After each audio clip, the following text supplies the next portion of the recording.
Hey everyone, this is Mika, and you are watching Black Girl with Glasses on YouTube. I am actually wanting to talk about the latest controversy surrounding Lena Dunham.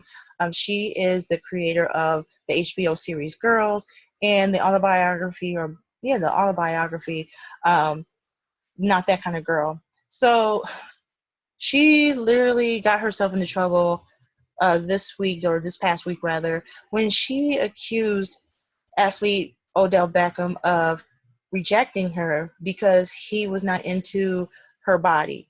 Or according to her body was not up to his standards. So in her online series, Lenny Letters, she told Amy Schumer the following. She said it was amazing, or I was amazed because it was like he looked at me and he determined I was not the shape of a woman by his standards. He was like, that's a marshmallow, that's a child, that's a dog. It wasn't mean, he just seemed confused. The vibe was very much, I want to fuck it? Is it wearing yep, it's wearing a tuxedo. I'm going to go back to my cell phone. It was like we were forced to be together, and he literally was scrolling Instagram rather than to have to look at a woman in a bow tie. Now, there was a lot of backlash pertaining to that, because then she's basically saying that the only reason why he's not paying attention to her is because of the way she looks. When that's not the case at all. In fact, she issued an apology, but it just seemed to me like Mr. Beckham was very confused because, for one, he doesn't even know her like that. That's probably the first time he's even seen her. Um, he really wasn't paying attention to her at all, as far as just based on what she said, and as far as the confusion that he expresses in the press. So the most interesting thing about this, though, is the fact that this whole conversation, this whole accusation, stems from a conversation. I'm not joking. It's a conversation she had with herself. You, one more time. Let me say that one more again. This accusation that Lena was ignored by Mr. Beckham came from a conversation she had in her own mind. I'm not bullshitting. This is how delusional this whole thing is. Okay, so right, like I'm just like, I'm floored right now. Okay, so I'm going to be real honest with you. I wanted to do this story because I have so many issues with Lena Dunham anyway. And I'm going to talk about one in particular in a minute. But not only do I consider her one of the most self-centered, egomaniacal human beings I've ever read about, but I also feel too that she's very dangerous as far as the way she expresses her sexuality. Back in her book, she is actually describing in detail how she molested her sister, or groomed her sister to be molested, basically using her sister's body to quote unquote explore her own sexuality. And so I'll read one passage here. She said, as she grew, I took to bribing her time and affection, her meaning her sister Grace. $1 in quarters if I could do her makeup like a motorcycle chick. 3 pieces of candy if I could kiss her on the lips for 5 seconds.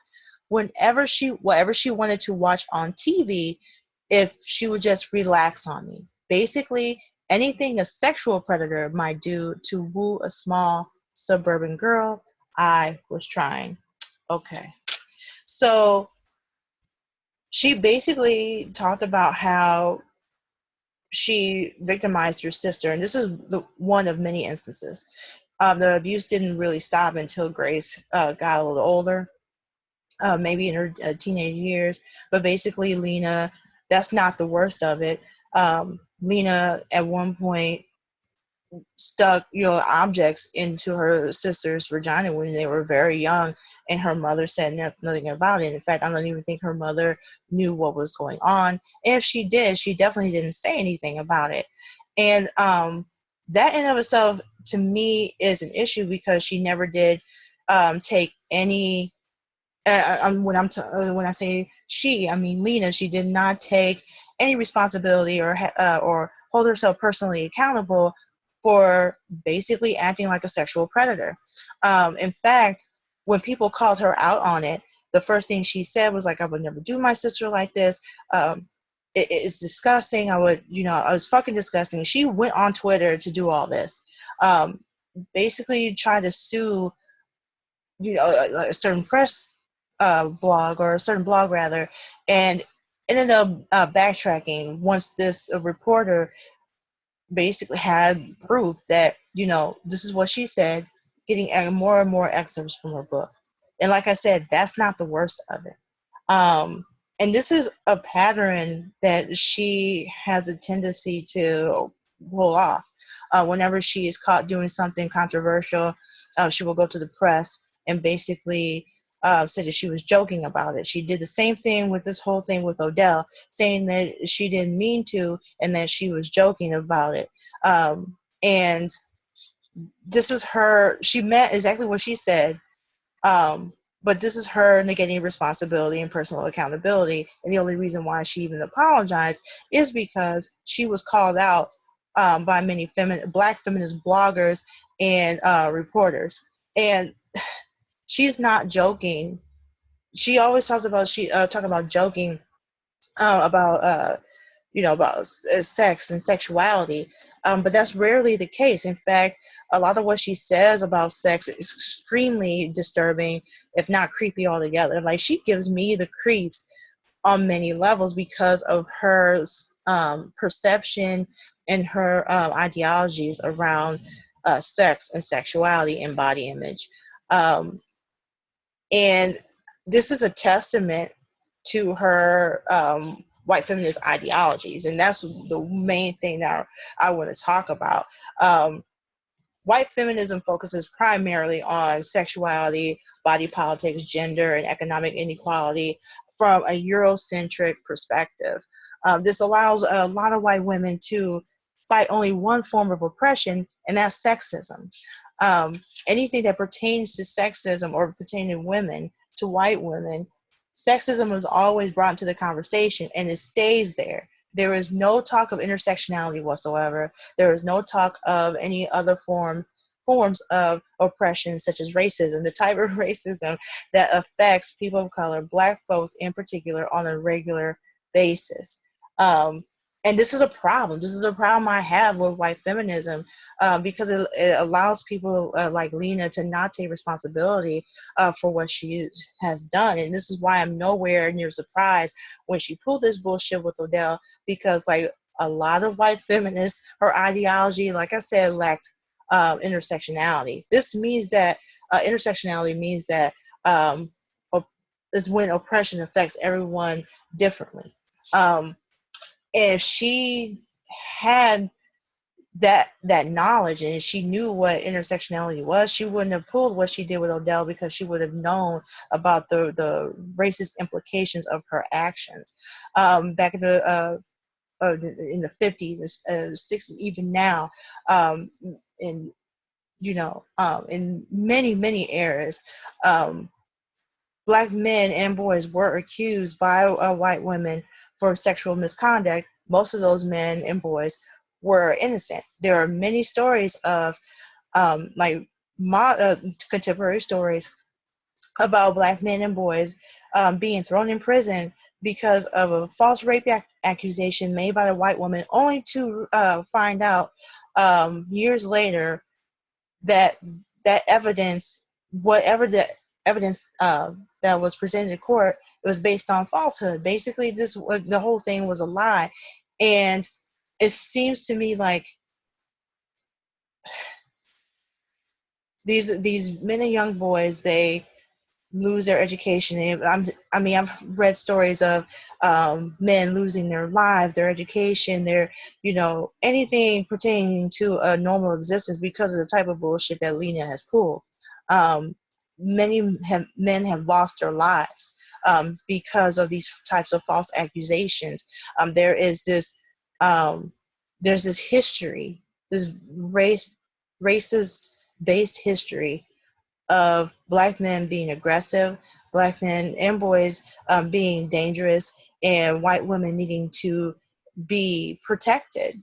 That's one of the reasons why the KKK was established, to protect white women and protect the order of things according to them. And so this is for her to not take that into consideration. I do not expect that, because as her being a white feminist, um, there's no intersectionality in her school of thought. And granted, she did apologize and said that, she should have been aware of the history, but she's a feminist. She calls herself a feminist. She calls herself being political and using comedy as a means for people to um, question oppression. But Amy Schumer, Sarah Silverman, all these white female comedians, they lack um, they don't look at anything intersectionally. So they're just stuck on things that cater to white women and cater to their needs and cater to their school of thought. And as a result of that, a lot of what they say or do is racist. And they don't even think about it until they're called out on it. Um, and that's what happened recently um, with Lena. So it just seems to me like white feminism, doesn't encourage white women to check their privilege or take responsibility, again, for throwing Black folks under the bus. Because in the 1970s, that's exactly what second wave feminists have done. They literally excluded a lot of women of color from the feminist movement, basically saying that their needs and their politics has to take precedence over a lot of the struggles that a lot of people like me and other women of color were going through. So that's why you have all these feminists, these fractions. So basically, you have the Chicana of feminists, you have the Asian feminists, you have Black feminists, you have now you have womanists. So that all stemmed from this this exclusion that was brought on by second wave feminists, and a lot of white feminists, even today.